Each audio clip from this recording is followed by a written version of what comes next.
आज हमारे पास एक कंपनी की इन्वेस्टर कॉल का ट्रांसक्रिप्ट है। अब सोचिए, आप एक छोटी लेकिन तेजी से बढ़ती कंपनी के शेयर होल्डर हैं। कंपनी के ताज़ा नतीजे शानदार हैं, सब कुछ अच्छा लग रहा है, और फिर अचानक मैनेजमेंट एक ऐलान करता है, हम अपनी सबसे बड़ी निवेशक यानी अपनी पेरेंट कंपनी के साथ विलय करने जा रहे हैं। और मजे की बात यह है कि कागजों पर उस पेरेंट कंपनी की नेटवर्थ नेगेटिव में है, मतलब तकनीकी रूप से वो कंगाल है। अब आप क्या करेंगे? यही वो पहेली है जिसे आज हम सुलझाने की कोशिश करेंगे। ये कहानी है cyber media research and services limited यानी CMRSL की। तो चलिए इस कॉल की गहराइयां में उतरते हैं और देखते हैं कि पर्दे के पीछे चल क्या रहा है। ये एक बेहतरीन केस स्टडी है, क्योंकि ये सिर्फ आंकड़ों का खेल नहीं है, ये भरोसे और भविष्य की कहानी गढ़ने की कला का भी एक उदाहरण है। एक तरफ मैनेजमेंट है जो एक शानदार भविष्य की तस्वीर पेश कर रहा है, और दूसरी तरफ निवेशक हैं जो हर दावे पर सवाल उठा रहे हैं। और इन दोनों के बीच छिपा है कंपनी का असली सच। ये कॉल हमें सीधे उस कमरे में ले जाती है जहां ये सब हो रहा था। बिल्कुल।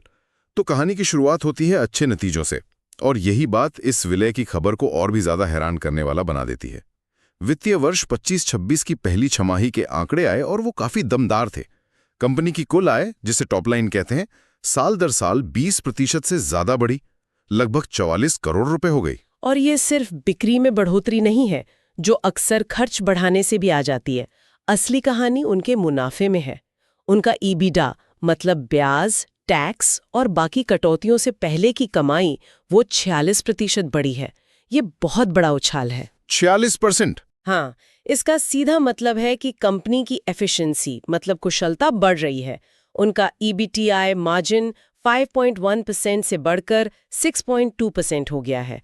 आसान भाषा में कहें तो अब वो हर 100 रुपए की कमाई पर पहले से ज्यादा पैसे घर ले जा रहे हैं। ठीक है, 46% की बढ़ोतरी वाकई में ध्यान खींचती है, पर क्या ये सिर्फ एक तिमाही का कमाल है या इसके पीछे कोई ठोस वजह है?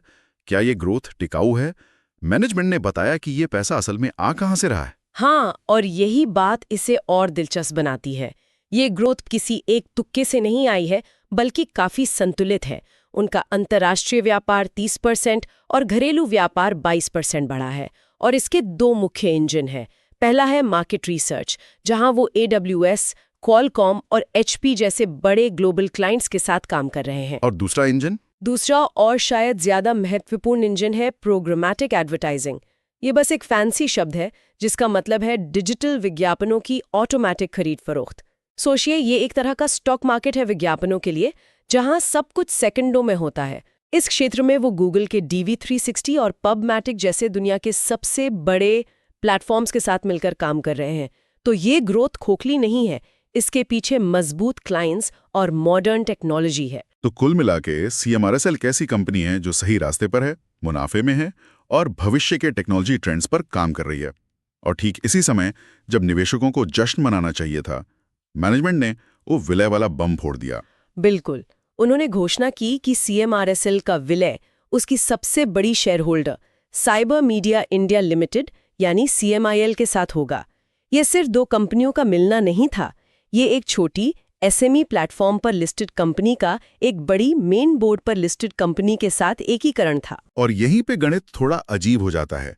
विलय की शर्त यह है कि CMRSL के हर 8 शेयरों के बदले निवेशकों को CMIL के 35 शेयर मिलेंगे। अब कोई भी निवेशक पहले यही सोचेगा कि हमें एक अच्छी मुनाफे वाली कंपनी के शेयर छोड़कर दूसरी कंपनी के शेयर क्यों लेने चाहिए। मैनेजमेंट ने इस बड़े और अजीब लगने वाले कदम को कैसे सही ठहराया? उन्होंने इसके पीछे एक पूरी रणनीति बताई जिसके 4 मुख्य स्तंभ थे। पहला था रणनीतिक तालमेल। उनका कहना था कि अभी दोनों कंपनियां अलग अलग काम करती हैं, जिससे मौके हाथ से निकल जाते हैं। विलय के बाद वे ग्राहकों को मार्केटिंग से जुड़े हर तरह के समाधान एक ही जगह दे पाएंगे। इसे वन स्टॉप शॉप कहते हैं। क्रॉस सेलिंग के लिए? हाँ, इससे उन्हें अपने मौजूदा ग्राहकों को ही और सेवाएं बेचने में आसानी होगी। ठीक है, एक ही छत के नीचे सब कुछ।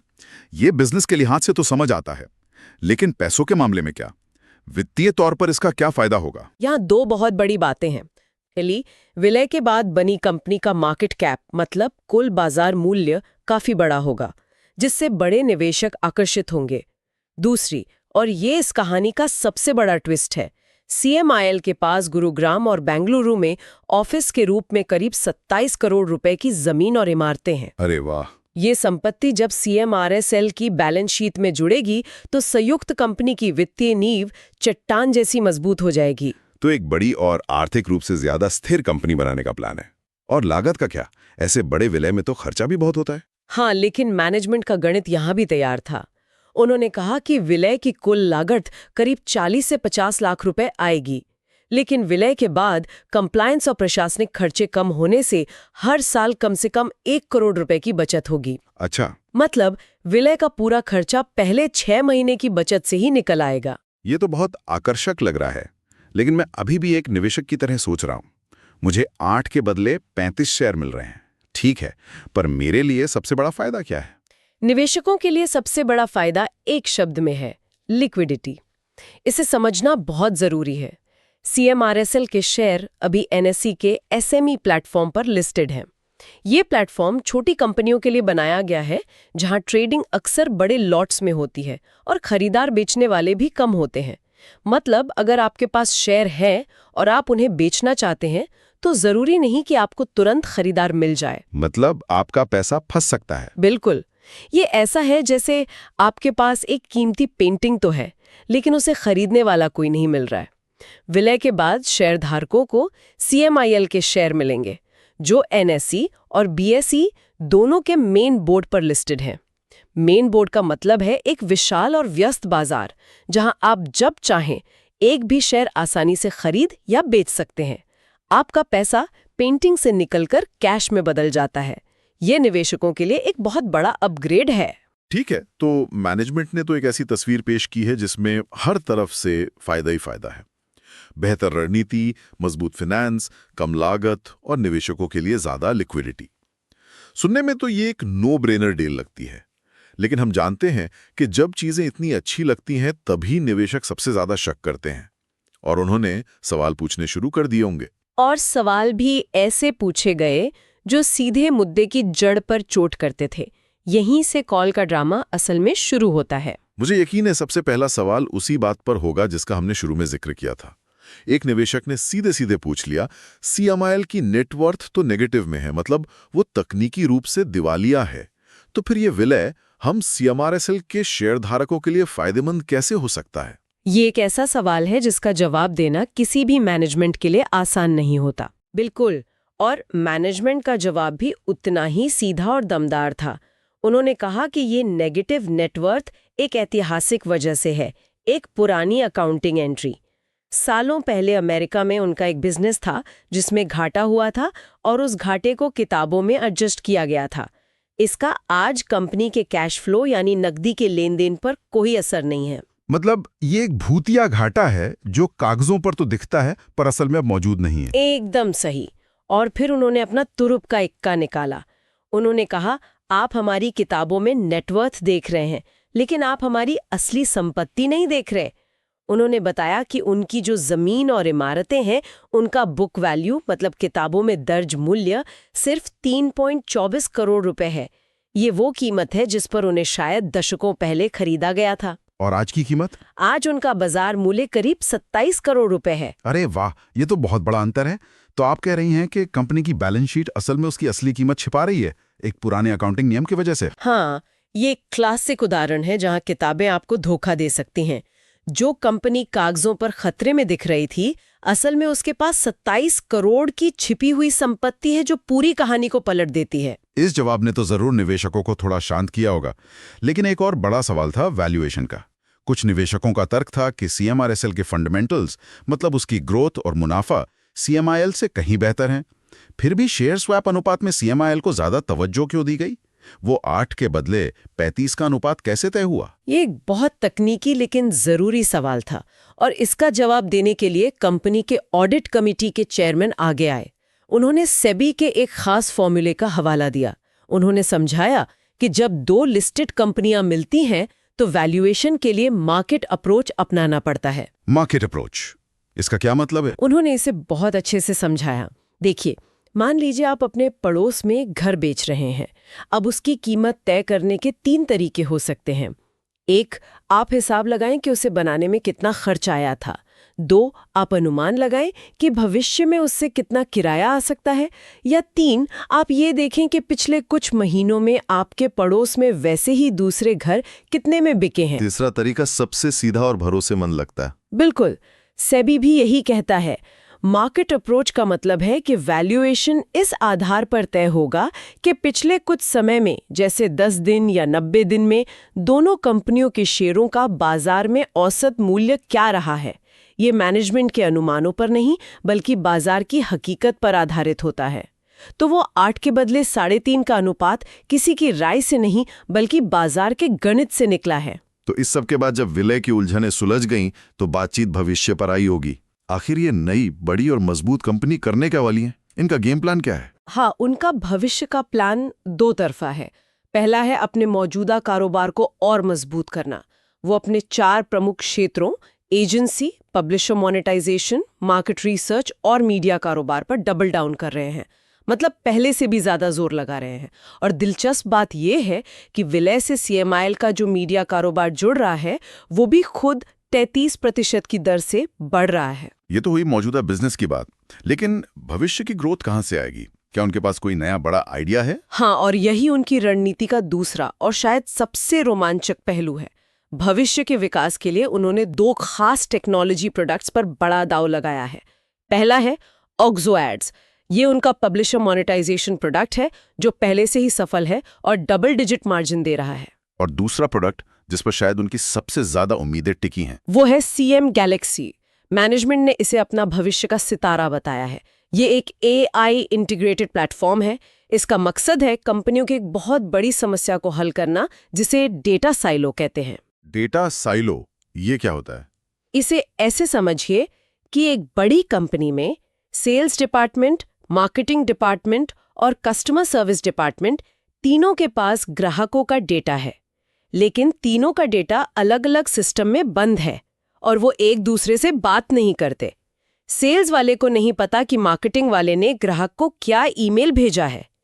ये ऐसा है जैसे एक ही शरीर के 3 दिमाग हों जो आपस में बात नहीं कर सकते। अच्छा, तो CM Galaxy इस समस्या को हल करने का वादा करता है। ये सारे डेटा को एक जगह लाता है। हाँ, और एक इंटेलिजेंट तस्वीर पेश करता है। ये तो वाकई एक बहुत बड़ी समस्या है जिसका सामना आज हर बड़ी कंपनी कर रही है। तो CM Galaxy अभी किस स्टेज पर है? क्या ये सिर्फ एक आइडिया है या कुछ और? नहीं, ये आइडिया से काफी आगे निकल चुका है। उन्होंने बताया कि यह अब मिनिमम वायबल प्रोडक्ट यानी MVP से आगे बढ़कर मिनिमम कॉम्पिटिटिव प्रोडक्ट यानी MCP की स्टेज पर है। MVP का मतलब होता है बस काम चलाओ प्रोडक्ट, और MCP है। और उन्होंने इसकी गो टू मार्केट यानी GTM रणनीति पर भी काम शुरू कर दिया है। मतलब अब इसे ग्राहकों तक ले जाने का प्लान बन रहा है। और ऐसा लगता है कि वे सिर्फ योजनाएं ही नहीं बना रहे हैं, बल्कि जमीन पर काम भी कर रहे हैं। उन्होंने कहा कि वो कानूनी प्रक्रिया पूरी होने का इंतजार नहीं करेंगे, है ना?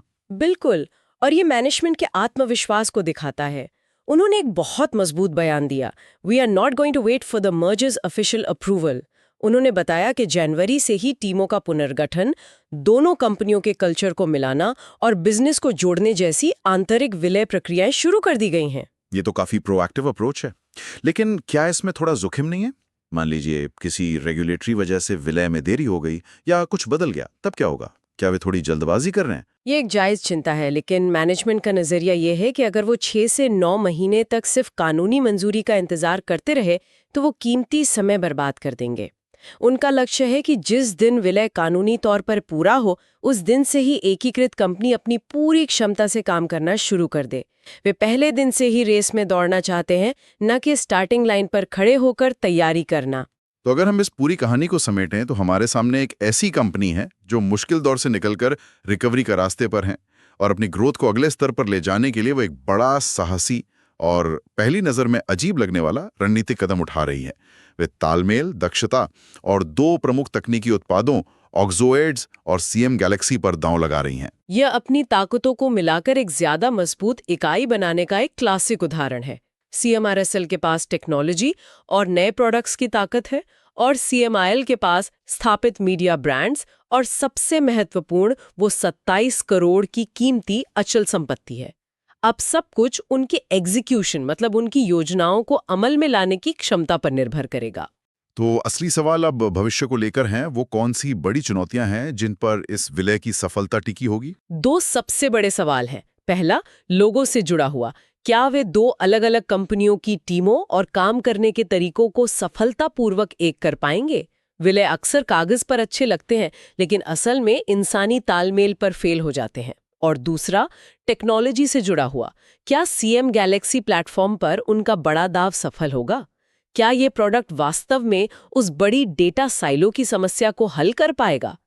इन सवालों के जवाब ही इस विलय का भविष्य तय करेंगे। इस पूरी चर्चा से निवेशकों के लिए बहुत ही दिलचस्प और गहरा सबक भी मिलता है। हाँ, और वो सबक वैल्यूएशन की जटिलता के बारे में है। ये केस दिखाता है कि किसी कंपनी का मूल्य सिर्फ उसकी अकाउंटिंग की किताबों में नहीं छिपा होता। यहाँ हमने देखा कि कैसे बुक वैल्यू जैसे पारंपरिक मैट्रिक्स पर बाजार मूल्य को प्राथमिकता दी गई।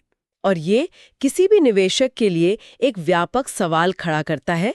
किसी कंपनी का मूल्यांकन करते समय उसकी वर्तमान दिखाई देने वाली संपत्ति को कितना महत्व दिया जाना चाहिए और भविष्य में टेक्नोलॉजी से आने वाली ग्रोथ की क्षमता को कितना।